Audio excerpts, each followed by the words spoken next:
Welcome to the Deep Dive with Connected Compliance Institute. Let's unpack this.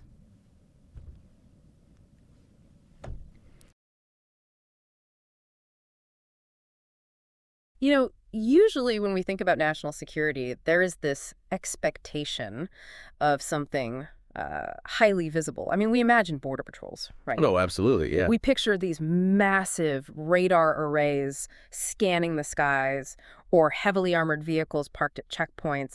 It's physical. It's imposing. Right, because we like our defenses to be things we can actually see and touch. Exactly. We like to point to a wall and say, well, that wall feels like safety. It provides a psychological comfort. I mean, the walls are either holding or they're breached.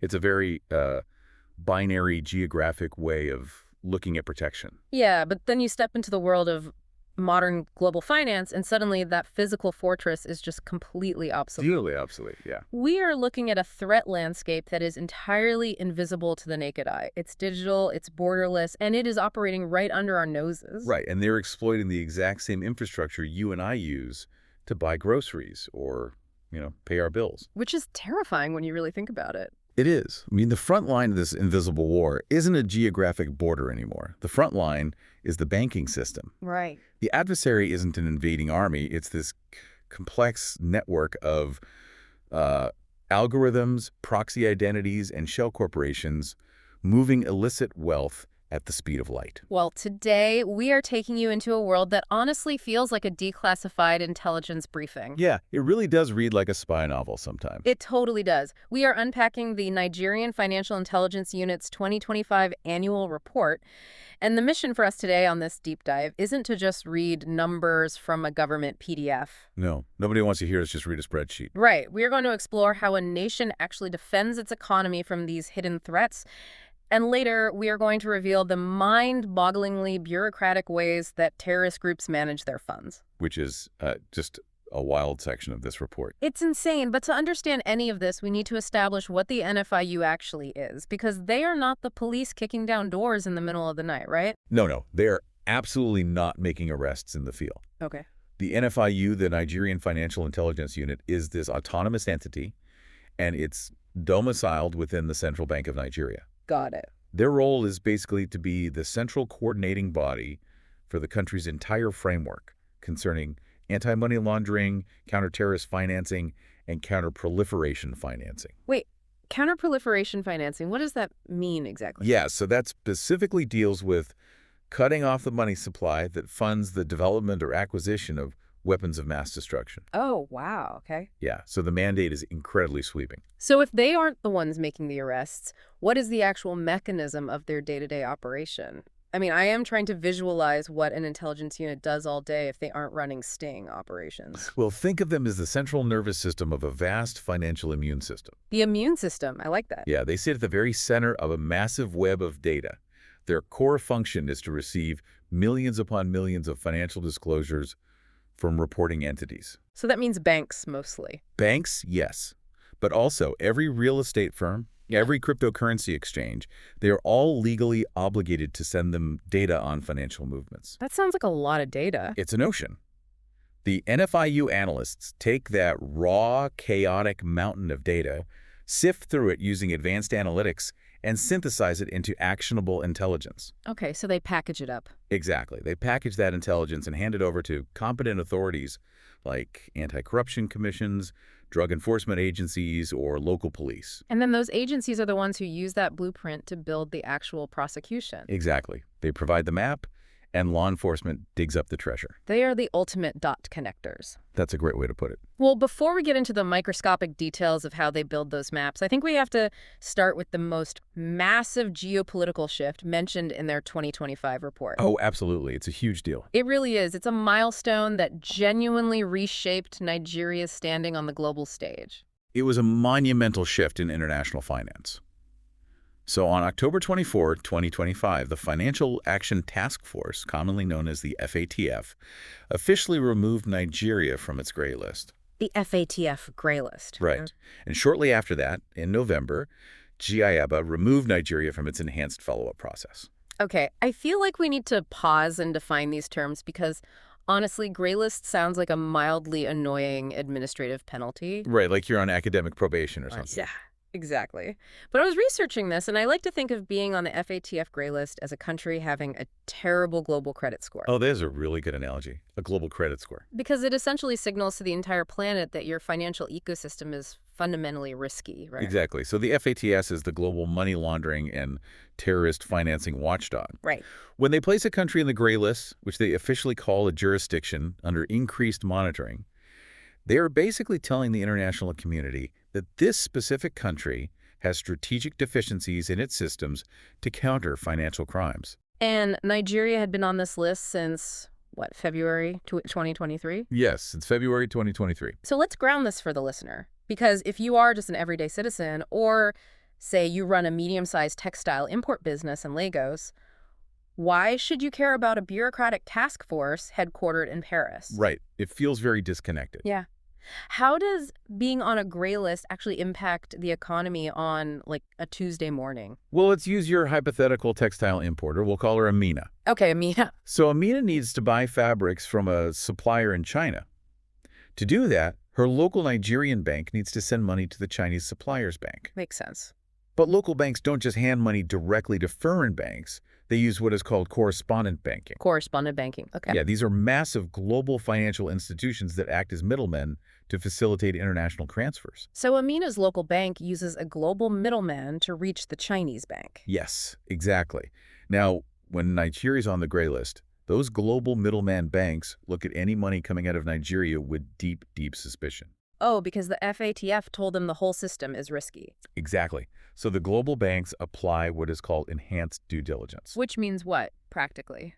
Well, instead of processing Amina's payment in a few hours, the foreign bank pauses the transaction. They demand more paperwork, they investigate the source of the funds, they scrutinize the supplier. Oh, wow. Which introduces massive delays for Amina. She's just sitting there waiting for her inventory while her money is trapped in international financial purgatory. Yeah, and delays are really just the beginning. Investigating these transactions costs the global banks money, right? Oh, sure. They have to pay people to look into it. Yeah, they have to hire armies of compliance officers to do this manual checking.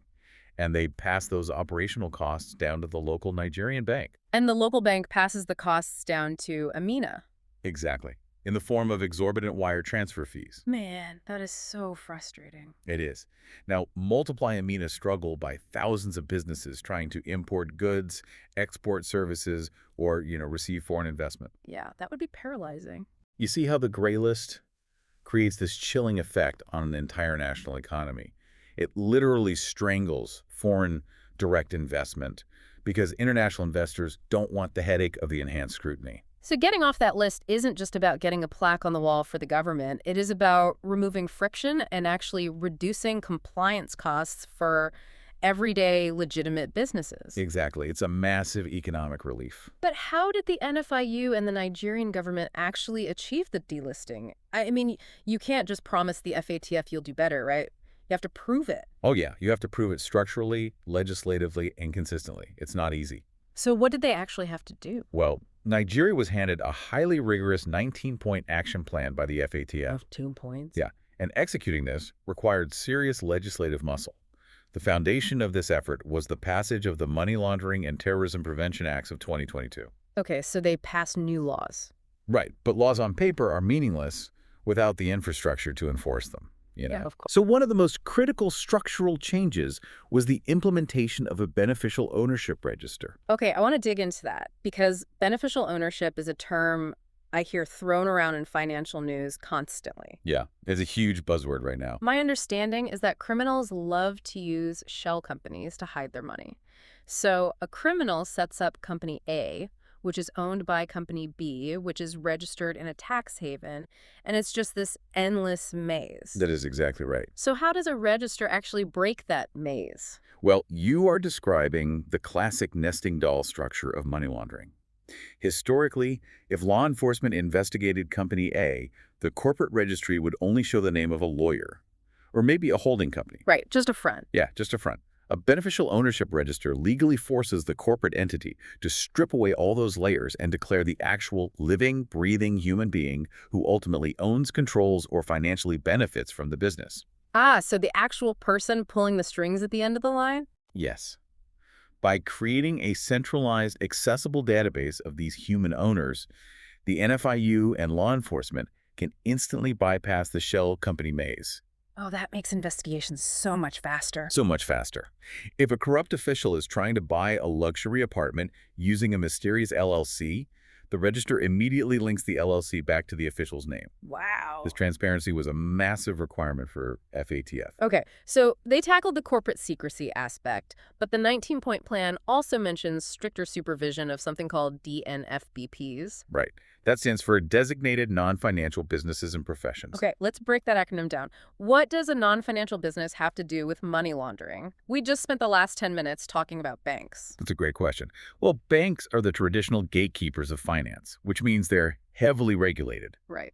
Over the last 2 decades, as banking regulations became incredibly tight worldwide, criminals realized they couldn't just walk into a commercial bank with a suitcase of dirty cash anymore. The teller would immediately call the cops. Exactly. So they had to pivot. They moved to sectors that handle massive amounts of money but aren't traditional banks. Like what?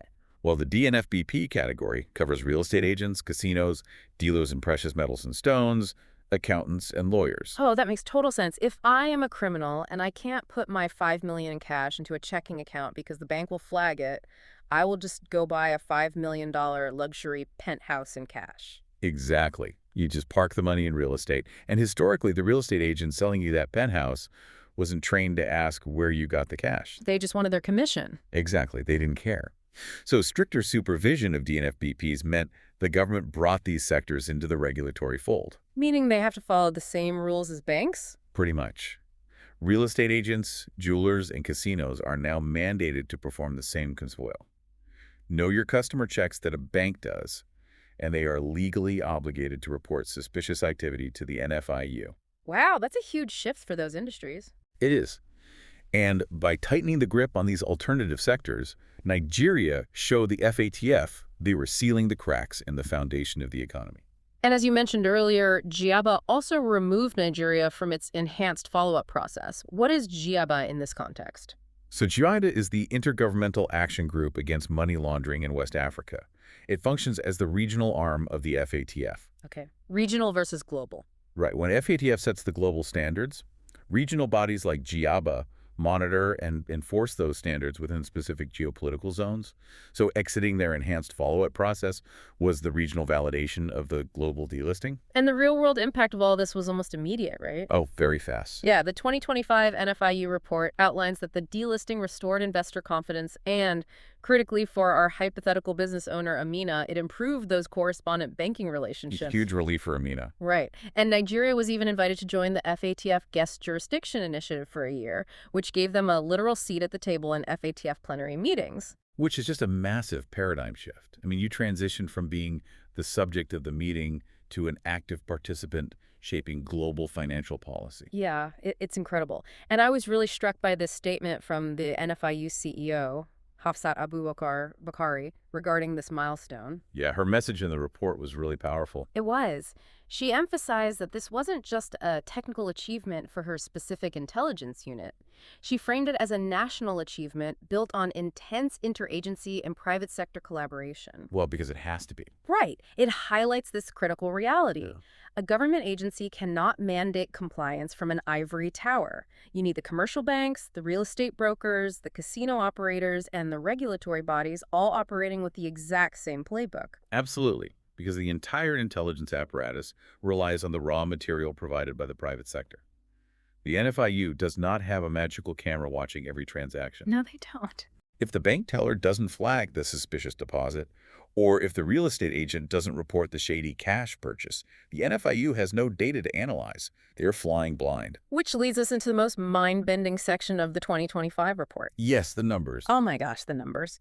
We know the system is structurally sound enough to beat the gray list, but how does it actually function on a random Tuesday at 2 p.m.? It's a logistical marvel, honestly. To understand the mechanics of the NFIU, we have to look at the sheer, overwhelming volume of financial data they monitor. It is an ocean of data. It really is an ocean. Let's look at the specific figures for 2025 because they are wild. Please. So the NFIU received 41,716,214 currency transaction reports. Those are known as CTRs. Almost 42 million. Yeah. Then they received 42,082 suspicious transaction reports, or STRs. Okay. They took in 10,513 suspicious activity reports, SARs, and an absolute staggering 28,133,909 politically exposed persons reports, known as POCPs. Okay, I have to stop you because I'm looking at these numbers, and my immediate reaction is that this is a bureaucratic denial of service attack. Right. It sounds impossible to manage. Over 41 million currency transaction reports in a single year. That is over 114,000 reports generated every single day. Yep, every day. If nearly every transaction is triggering an alarm, isn't that just a blinding cacophony of noise? How is a mountain of data that large actually useful? It feels like they would just be drowning in paperwork. Your skepticism is entirely valid.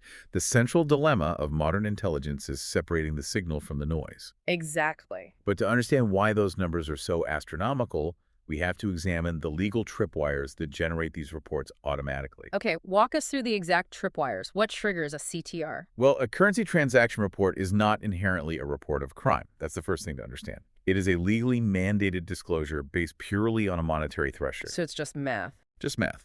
Under Nigerian law, a financial institution is legally obligated to submit a CTR to the NFIU within 7 days for any transaction exceeding 5 million naira for an individual or 10 million naira for a corporate entity. Oh, I see. So if I go to a dealership and buy a used delivery van for my business and I pay 6 million naira, my bank automatically generates a CTR and sends it to the NFIU. Exactly. Nobody thinks I'm a criminal. It's just the law kicking in. Correct. The bank's computer system sees the 6 million naira figure, recognizes it crosses the individual threshold, and auto-generates the report. Okay, that explains a lot. Furthermore, any cross-border incoming or outgoing transfer exceeding $10,000, which is a standard global threshold, by the way, must be reported within 24 hours. $10,000. Yeah, I've heard of that one. So when you consider the sheer scale of the Nigerian economy, Yeah. I mean, the most populous country in Africa, with thousands of legitimate businesses paying payroll, purchasing inventory, or settling invoices every single day, 41 million reports is actually a logical reflection of the economic velocity. It's just the heartbeat of the economy. Exactly. Now, when we break those numbers down by sector, the traditional banking system is carrying almost the entire load. Well, that makes sense. Yeah, the report notes that deposit money banks, the DMBs, filed over 37 million of those CTRs and over 38,000 of the suspicious transaction reports. They are the heavy lifters. They are the arteries of the economy. But if you contrast traditional banks with virtual asset service providers, the VASPs, which encompasses cryptocurrency exchanges, you see a fascinating disparity. It's a huge disparity. In 2025, VASPs filed only 313 CTRs. Yeah, just 313. Only 313 CTRs from the entire crypto sector. That seems impossibly low for an industry globally renowned for moving massive, untethered wealth. Well, the raw currency threshold reports are low, yes. But you have to look at the qualitative data. Those same crypto exchanges filed 89 suspicious activity reports. All right, SARs. And a SAR is very different from a CTR. A CTR is triggered by a simple math threshold. A suspicious activity report requires a human compliance officer or an advanced algorithm to identify a behavioral anomaly, even if the transaction amount is tiny. Oh, like someone trying to structure payments. Yes. Say the threshold is 5 million naira, so the criminal intentionally makes 50 separate transfers of 100,000 naira just to stay under the radar. That process is called smurfing or structuring. Smurfing, right. And it is exactly what a SAR is designed to catch. The low CGR count in crypto suggests that users might not be cashing out in massive single fiat currency chunks that trigger the automatic alarms. Never being sneaky about it. Exactly. But the 89 SARs indicate the exchanges are actively detecting the complex, evasive behaviors criminals use to navigate the blockchain. Okay, that brings me back to my pushback on the noise, though. Because even if you understand the tripwires, how do the human beings at the NFIU actually process 41 million reports without going completely insane? Well, they manage this ocean through a framework defined in the report as their 5 strategic priorities for 2025 to 2029. Which are? Detect, enlighten, enhance, collaborate, and optimize. Oh, okay. That sounds like a catchy corporate slogan. It does sound like a slogan, but it's actually an operational filter. All right, let's dissect the mechanics of that filter. How does detect actually function at scale? Detect relies entirely on technology. They are not assigning humans to read 41 million PDFs. Thank goodness. The NFIU utilizes a system called CRIMS, the Crime Records Information Management System. This is a highly secure, automated analytics engine. CRIMS ingests the daily data dump and runs complex algorithmic models against it. So instead of a human looking for a needle in a haystack, they are using software to sort the hay. Basically, yes. What is the algorithm actually looking for? It looks for velocity, geography, and network connections. Let's use an example. Tundi is a low-level civil servant making a modest government salary. That is his baseline. Suddenly, Tundi's bank account receives 50 million naira. A human might not see it immediately in a sea of data, but CRIMS instantly flags the discrepancy between Tundi's known income profile and the incoming CTR. Okay, but it's just a flag at that point. Right, but CRIMS goes further. It looks at the network edges. Where did the 50 million come from? It traces money backward and discovers it came from a corporate account belonging to a construction company that just won a major public procurement contract overseen by Tundi's department. Oh, so the algorithm connects the civil servant to the government contractor automatically. Yes. The system identifies the anomaly, maps the network, and escalates it to a human analyst as a high-probability bribery scenario. That is detect. That is incredible. What about the other priorities? Then you move to enlighten, which means taking these insights and sharing them with stakeholders to prevent future crimes. Like telling the banks what to look out for. Exactly. Enhance involves rigorous quality control, auditing the banks to ensure the data they feed into CRIMS is actually accurate and timely. Garbage in, garbage out. Exactly. Collaborate is the lifeblood of intelligence, forging domestic and international partnerships. And finally, optimize is internal, constantly upgrading server capacity, enhancing cybersecurity to protect this highly sensitive data, and training analysts. Okay, so this naturally transitions into the output phase. Because once CRIMS flags the anomaly and the analyst verifies it, they have to turn it into an actionable weapon for law enforcement. Gathering the data is entirely useless if it just sits on a server farm. Right, it has to go somewhere. This is what the NFIU calls the intelligence pipeline. Right. And in 2025, that pipeline produced 1,398 proactive intelligence reports and 2,033 reactive intelligence reports. Proactive and reactive. Yes. The distinction between these two categories is the fundamental core of how an intelligence agency operates. I want to frame this distinction because it completely changed how I view financial investigations. How so? Well, I visualize it like a city fire department. Proactive intelligence is like a highly calibrated, state-of-the-art smoke detector. It senses a microscopic change in the air quality and alerts the authorities before anyone in the building even smells smoke. The system knows a fire is about to break out. That's a great way to think of it. But reactive intelligence is when the fire department arrives at an ongoing, raging blaze. They realize they can't find the source of the fire, so they call the NFIU to ask for the building's hidden architectural blueprints to navigate the smoke. That is a phenomenal conceptualization. Let's apply that to financial crime. Yeah, how does it map on? A proactive intelligence report is born entirely within the walls of the NFIU. Let's go back and Tundi, our corrupt civil servant. Right. Law enforcement has no idea Tundi's taking bribes. No one has filed a police report.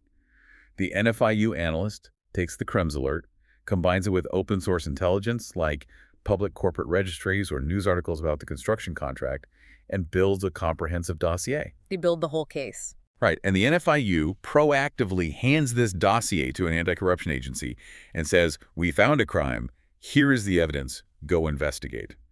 They are initiating the hunt. They are acting as the spark. Yes. Reactive intelligence, which made up roughly 59% of the reports in 2025, follows the blueprint analogy. Okay. So the National Drug Law Enforcement Agency is investigating a massive narcotics syndicate. They arrest the street-level dealers, they seize the drugs, but they hit a brick wall trying to find the cartel bosses. The drug money has vanished into a maze of shell companies and offshore accounts. They're stuck. They are stuck. So the drug agency sends a formal request to the NFIU. The NFIU analysts then dive into their ocean of data, trace the complex layering of the funds, unmask the corporate directors, and map out the entire financial network of the cartel. They hand the map back to the drug agency to make the arrests. What fascinates me is that this pipeline doesn't stop at the geographic borders of Nigeria. I mean, financial crime is inherently borderless. Oh, completely borderless. If a syndicate is laundering money through real estate in London or buying luxury cars in Dubai, a purely local perspective is completely useless. Which is exactly why the NFIU is part of the Egmont Group. The Egmont Group. Sounds like a secret society. It kind of is. Yeah. The Egmont Group is a massive, united global network of financial intelligence units. Membership grants the NFIU access to the UGMONT Secure Web, an encrypted, highly specialized communications network connecting 182 member countries. It is essentially a highly classified, encrypted communications channel for financial spies worldwide. Functionally, yes, and the 2025 statistics show this network in heavy use. The NFIU received 92 formal requests for intelligence from 44 different countries, and they sent out 81 requests to foreign units to support local Nigerian investigations. Wow. But the most revealing metric is the 82 spontaneous disclosures they received from foreign counterparts. Yes, spontaneous disclosures. I am fascinated by that phrase. What does an unsolicited tip look like on an international level? Well, let's construct a scenario. A financial intelligence analyst in Germany is reviewing a suspicious transaction report from a bank in Frankfurt. Okay. They notice a complex web of funds moving from a known European cybercrime syndicate, and the money is suddenly being routed into a corporate account in Lagos. Now, the German authorities don't have jurisdiction in Nigeria. Right. Yeah. But through the UGMONT Secure Web, the German analyst proactively packages this intelligence and sends a spontaneous disclosure to the NFIU. So they just reach out? Yeah, they're essentially saying, we weren't asked, but we spotted dirty money heading toward your banking system. Here is the intel, intercept it. It is absolute proof that the global financial immune system is actively communicating and sharing antibodies. That is just so cool. Okay, so we have mapped the massive scale of the data, and we have explored the mechanics of the proactive and reactive intelligence pipelines. Right. But what I think everyone listening wants to know is the reality on the ground. When the NFIU hands over these intelligence blueprints, what specific crimes are the bad guys actually committing? Well, the NFIU doesn't just throw intelligence over the wall and hope for the best, They track the efficacy of their reports through a rigorous feedback loop from law enforcement. Okay, so they follow up. They do. They categorize this as interim feedback, case progress, and final feedback, which includes actual prosecutions, convictions, and recovered assets. And when you analyze the breakdown of the top offenses derived from their intelligence, the hierarchy of crimes is genuinely surprising. It completely upended my assumptions. I mean, if you asked the average person to guess the top financial crime in Nigeria requiring complex intelligence, they would likely guess terrorism financing or massive high-level political corruption. Sure, because that's what makes the headlines. Exactly. But according to the 2025 data, tax crimes absolutely dominate the landscape. Tax crimes make up 30% of the top offenses. 30%. This is followed by fraud at 21%, money laundering at 15%, and bribery and corruption sitting down at 8%. So a full 30% is just tax evasion. Is this essentially the Al Capone method of law enforcement? Catching the most dangerous, elusive syndicates through the mundane, boring trail of their tax filings. It is the exact definition of the Al Capone method. I mean, we need to understand the life cycle of money laundering to see why this works. Let's do it. Money laundering happens in 3 stages: placement, layering, and integration. Placement is getting the dirty cash into the bank. Right. Layering is moving it around 100 times to confuse investigators. Integration is using that now clean money to buy a mansion or a yacht. Organized criminals are incredibly adept at the first 2 stages. They hide the extortion, the drug trafficking, or the systemic graft brilliantly. But to actually enjoy the fruits of their labor, the money has to re-enter the legitimate economy. Yes, they want to buy the yacht.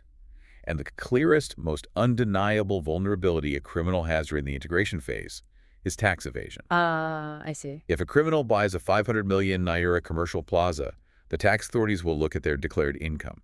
If their declared income is 5 million Naira a year, the math simply doesn't work. It's a huge red flag. Right. And the NFIU report goes further by identifying the specific systemic enablers making this digital fraud possible. This is where the cat-and-mouse game becomes really obvious.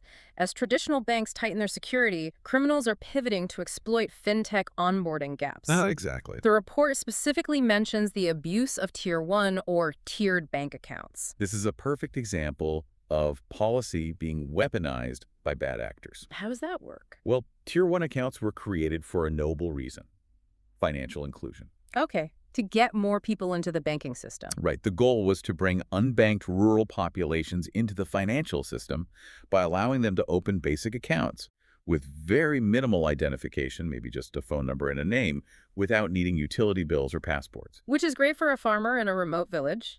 But a fraudster looks at that relaxed policy and sees a massive loophole. Exactly.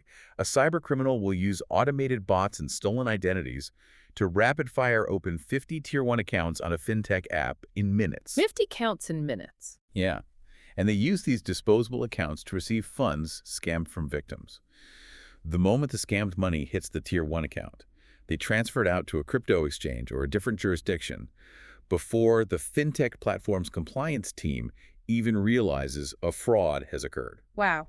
The criminals are exploiting the speed of digital onboarding. Exactly. The report also points out vulnerabilities in public sector procurement processes and heavily highlights the abuse of bureau de change operators. Why are BDCs such a massive vulnerability? Well, a bureau de change is a localized business that exchanges currency, say, swapping Naira for US dollars. They're essential for a functioning economy, obviously. Right. But they're highly vulnerable because they deal heavily in physical cash. If a corrupt official steals public funds in Naira, they need to convert it to dollars to move it offshore. Okay. If they try to do a massive currency conversion at a traditional commercial bank, the CRIMS algorithm flags it instantly. So they take the physical Naira to a corrupt BDC operator. And the BDC operator essentially acts as a black box. Yes. The BDC swaps the Naira for physical dollars and deliberately fails to file a currency transaction report. Oh, I see. The introduction of massive amounts of physical cash severs the digital audit trail. Once the digital chain is broken, tracing the money becomes exponentially harder for the NFIU. It is a constant arms race. The regulators patch a hole in the banking sector, so the criminals pivot to fintechs. They patch the fintechs, the criminals pivot to cash exchanges. It never stops. But if we want to talk about adapting to security measures, we have to move to the most fascinating and frankly chilling section of the 2025 report. Yes, the terrorism section. While tax and fraud make up the bulk of the intelligence volume, the NFIU's discoveries regarding how terrorist financing operates in the modern era provided the biggest aha moment of this entire deep dive for me. The typologies, the specific behavioral models uncovered by the NFIU regarding terror cells are remarkable. Yeah, we are looking specifically at how groups like the Islamic State West Africa Province, or ISWAP, are adapting to survive within a highly surveilled, digitized financial system. And the NFIU identified 3 highly specific, evolving tactics: detailed transaction narrations, gender-based proxy accounts, and disconnected phone registration. These are incredible findings. I want to focus heavily on the first typology, the transaction narrations, because my jaw actually dropped when I read this. It is so bizarre. The general public envisions terrorist cells operating entirely with duffel bags of cash in the desert. But the NFIU report states that these ruthless terrorist organizations are operating like mid-level corporate accounting departments. Yeah, with expense reports and everything. They are leaving highly detailed, professional-sounding expense reports in the memo lines of their bank transfers. How does this make any sense? Why would a terrorist leave a paper trail? It sounds totally counterintuitive, but it is the ultimate unavoidable irony of operating a shadow state. A shadow state. Yeah, groups like ISWAP hold territory. They manage logistics, supply chains, weapons procurement, and payroll for their fighters. They are essentially running a dark, violent bureaucracy. And in any bureaucracy, human nature dictates that people will try to steal the organization's money. To prevent internal embezzlement, the central leadership of the terror group requires strict internal financial audits.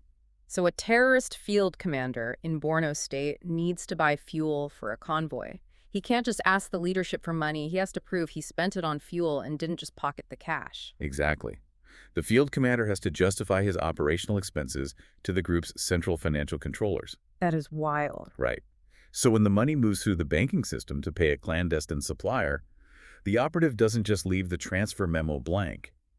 To balance the terror group's internal accounting books, they use precise mundane narrations like payment for logistics, transportation supply, or vehicle maintenance. Which is an incredible operational paradox. I mean, they are trapped between the absolute need to maintain fiscal control over their own operatives and the need to hide from government surveillance. It's a catch-22 for them. And by fulfilling their internal accounting requirements, they inadvertently hand the NFIU a perfectly wrapped, incredibly detailed audit trail. Their own internal bureaucracy becomes their greatest vulnerability. Wow. The NFIU analysts use CRIMS to search for these specific mundane narrations linked to high-risk geographic areas, and suddenly the terror group's entire supply chain is illuminated. That is fascinating. Now, the second typology they identified is just as insidious, and it revolves around identity laundering.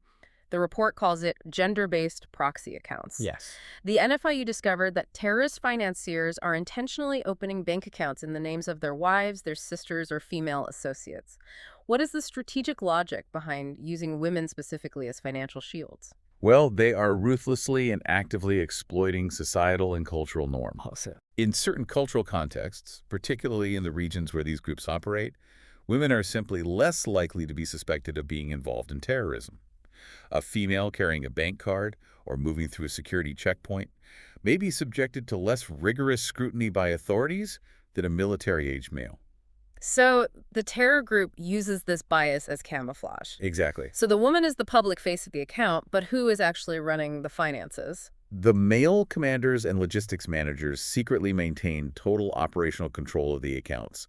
They hold the physical ATM cards, they have the mobile banking application installed on their own phones, they hold the pins in. Wow. The female whose face and ID are on the account often has absolutely no idea of the massive transaction volumes or the illicit nature of the funds flowing through her name. It is a profoundly dark, exploitative shield. The men are shifting the entire legal risk onto their female family members. It is incredibly cowardly.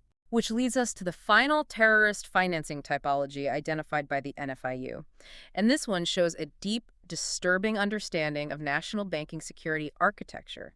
They call it disconnected phone registration. Yeah, this one is very technical. Write it down for us. This is a highly sophisticated technical bypass of Nigeria's Bank Verification Number, or BVN, system. To understand the bypass, we must understand the security it is trying to defeat. Okay. In Nigeria, the BVN is a central pillar of financial security. Your bank account is biometrically linked to your identity and crucially linked to your registered mobile phone number. Right. When you execute a transaction, your bank sends an alert to that specific phone number. It creates a digital tether. So if a transaction is flagged by crimes as terrorist financing, the investigator looks at the BVN, looks at the phone number receiving the alerts, and uses telecom data to physically track the phone and arrest the true owner of the account. Exactly. The phone number is the beacon. So the terrorist financiers ask themselves, how do we break the tether? How do we sever the digital chain between the banking alert and the actual operator holding the phone? And the answer is disconnected phone registration. Yes. The operative managing the terror funds will set up their mobile banking app, but they will not use their own phone number for the SMS alerts. Where do they get the alternate numbers? Well, they use the criminal black market to purchase pre-registered SIM cards. These are SIM cards registered using stolen identities, or they use the SIM cards belonging to the women in the gender-based proxy scheme. Okay. But most chillingly, the NFIU discovered they are acquiring and using SIM cards previously registered to deceased individuals. Wait, really? They are routing banking alerts to the identities of dead people? Yes. They deliberately route the transaction alerts to a phone number that is completely disconnected from the actual beneficiary controlling the funds. That's diabolical. It is. When the NFIU or a law enforcement agency traces a flagged, suspicious transaction backward through the BVN to the phone number, the trail leads to an absolute dead end, a deceased person, or an innocent proxy. And the digital audit trail is severed, allowing the real facilitator, sitting miles away with a different phone, to stay completely anonymous and continue funding operations. Exactly. That is genuinely terrifying to consider. It demonstrates that the adversaries the NFIU is fighting are not just thugs with weapons in the wilderness.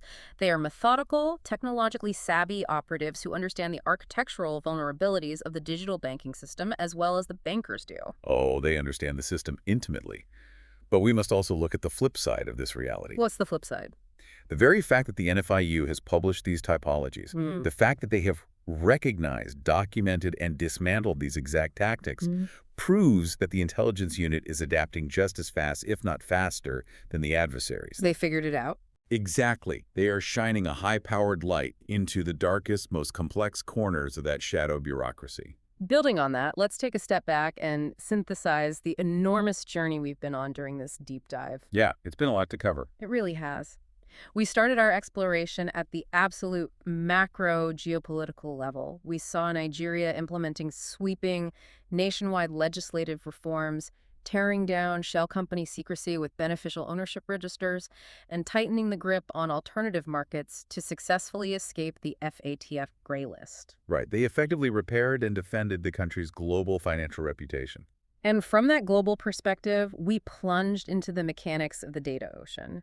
We examined the staggering volume of 41 million currency transaction reports and 28 million politically exposed person reports. Still can't get over those numbers. I know, right? We looked under the hood of the Crames algorithm to understand how an intelligence machine filters that noise, looking for velocity and network anomalies, rather than relying on human beings to sift through paperwork. Which is the only way to do it. Then, we tracked how that data is refined into proactive and reactive intelligence pipelines. We saw how a seemingly local financial anomaly can trigger a spontaneous disclosure from across the globe via the Egmont Secure Web. Proving that the fight against money laundering is a deeply interconnected international effort. Yeah. And finally, we zoomed all the way down to the microscopic forensic accounting level.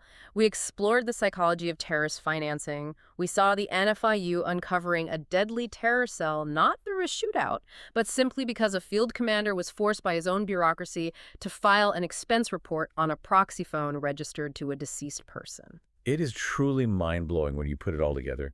The NFIU is operating as the silent digital immune system of the country. The immune system. Yeah, they are the white blood cells constantly analyzing the bloodstream, identifying the invisible infections, whether it's an Al Capone-style tax evader or a sophisticated terror cell, and providing the exact coordinates for law enforcement to attack the disease. That is a brilliant analogy.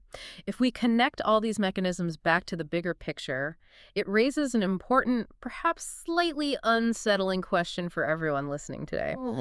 We've spent this entire conversation looking at the digital footprints left by criminals. We've explored how every wire transfer, every corporate account opening, every SIM card registration leaves an indelible, permanent mark on the financial ecosystem. Yeah, we have spent the hour focused entirely on the bad actors.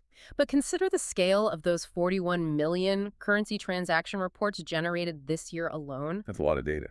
Consider the legal automatic thresholds of 5 million and 10 million naira. Every single time you make a significant purchase, every time you transfer funds to expand your legitimate business, every time you move money across international borders to pay for your child's education or to secure inventory from a supplier, you are generating data. You really are. You are a data point residing within this massive, highly surveilled, globally connected ecosystem. Wow. Yeah, we are all swimming in the exact same ocean of data. So, if the sophisticated algorithms of the NFIU can unravel a shadow state just by analyzing the subtle grammar of a bank transfer note and tracing the registration history of a single SIM card, what story does your everyday, completely legal, thoroughly documented financial footprint tell about you? That is a profoundly powerful thought to leave on. The invisible war isn't just happening around us. Our everyday data is the very terrain the war is fought on. And those diagnostic invisible threats we talked about at the very beginning, the NFIU is building the X-ray machine to finally see through them clearly. Thanks for taking this deep dive with us. See you next time.